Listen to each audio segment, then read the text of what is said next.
Hello again and welcome back to Scott Wonders World. Clark Kent, the Superman, isn't it?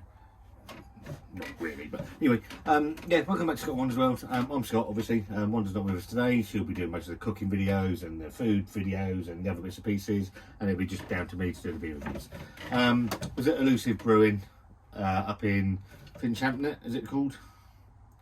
Finchhampstead, I do apologise, near Reading in Berkshire, and picked up a can of their Oregon Trail. I spoke to my good mate Dean about it. He said, go and pick it up. I was after a stout for Wanda, which was called Morris Man, which was a double chocolate stout. Unfortunately, they didn't have it, so I'll try and pick it up at another point. I believe they've just turned 6, and there's 2 beers that they've brewed. I can't remember what the other one is, but I picked this one up, and you're going to know why, because it's a West Coast IPA. It's a double IPA, and this one is called Duel of Iron. And again, their branding is absolutely fantastic. I do like the 8-bit. If you go into their tap room, they've got like an old SNES, Super Nintendo, Mega Drive. I didn't see what was on the other table, so it's only a sort of quite a small tap room. But they're obviously, their branding around 8-bit gaming is absolutely spot on for me. I didn't come across them till the other day when I picked these up, and I'm very impressed. I'm very impressed with the artwork. I'm very impressed with the whole branding. I was very impressed with Oregon Trail, and I'm hoping this is of the same ilk. So as I said, this is Duel of Iron, West Coast, a double IPA, coming in at 8% ABV. And it says on the back, Elusive Brewing creates beers with one eye on tradition and the other on taking things to the next level. So play on words on slot machine, arcade games. Insert coin to play, like that. For our 6th birthday, we decided to brew a pair of beers which see 2 of our favourite styles head to head in a Duel of Iron fight to the death. In the blue corner is a West Coast double IPA. We use Simcoe hops in the kettle, then dry hop with Simcoe, Cryo, Columbus, Mosaic, and a smidge of Citra. Expect a bright and bitter beer that's full of piney and citrus aromatics. Serve in your favourite glass straight from the fridge. I don't know how much it was. I think it was about £6. But again, the can art is absolutely superb. And 8%. Let's go down, let's have a look at it.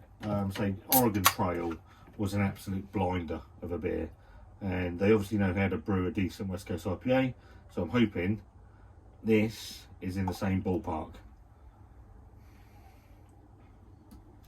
I wonder if it's Oregon Trail on steroids. So in the glass, doesn't look dissimilar. That one sat down there. It doesn't look a fantastic amount dissimilar. So we've got that sort of dark amber colour, sort of marmalade colour, half a finger of off-white head on it. Looks really nice, slightly hazier than I was expecting. Same with Oregon Trail. But in the glass, looks absolutely lovely. So let's go in for the swirl and the sniff.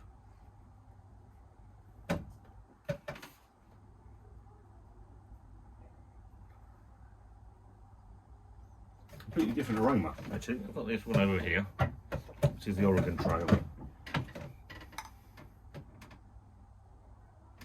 Yeah.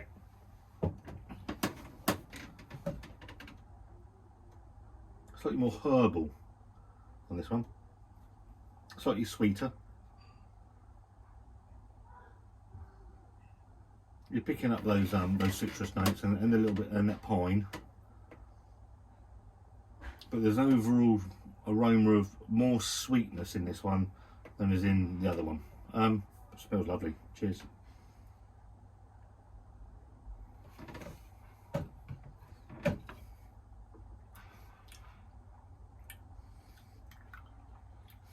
So yeah, it's more citrus forward, actually, on this one. Pine comes in right at the end. You get some grapefruit.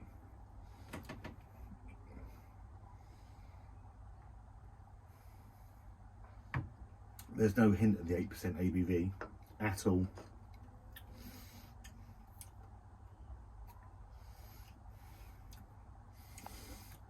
It's not what it isn't. It's not actually as bitter as the Oregon Trail. That Oregon Trail smashes you straight in the face with that bitterness. This is slightly more subdued on the bitterness.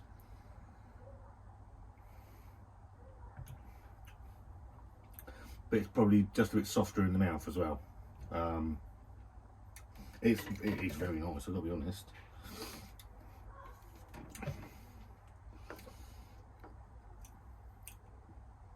You're also getting a slight berry note in there.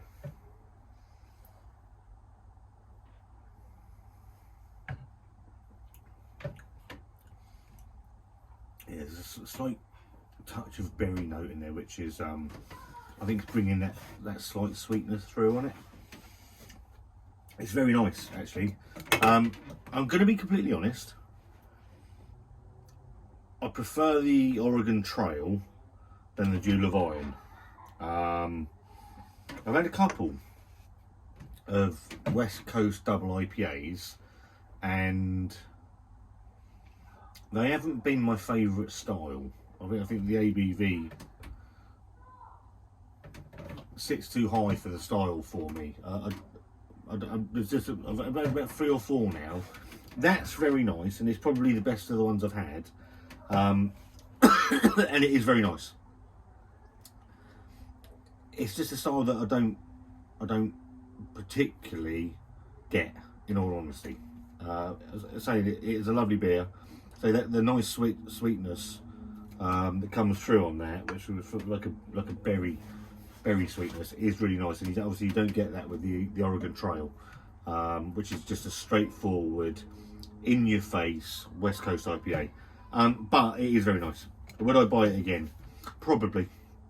If I saw it out and about, I'd probably buy it. It's certainly an end of the night beer for me. I don't know what the other one was. I should have picked them both up really, but a bit remiss of me. I picked one up a Imperial Stout, which is brewed in conjunction with Sussex Small Batch. So Elusive Brewing, Duel of Iron. Thumbs up, thumbs down in the middle. I'm going to give it a thumbs up. I think it's very nice. It's just a style that sort of passes me by ever so slightly, a West Coast double IPA. But that's just me being slightly picky. Would I buy it again? Yes. Very, very nice. If you've tried it, let us know in the comments. If you haven't tried anything from Elusive Brewing, go and give them some love, because they appear to be making some absolutely fantastic beers and are well worth some of your money. So, yeah. I like that. I like the other one. I'm going to sit and have my Ploughman's for my dinner. If you like this video, give it a thumbs up. Don't give it a thumbs down. Absolutely fine. If you're new to the channel and you like the content, then please consider subscribing, because that also helps out. And me, I want to see you very soon.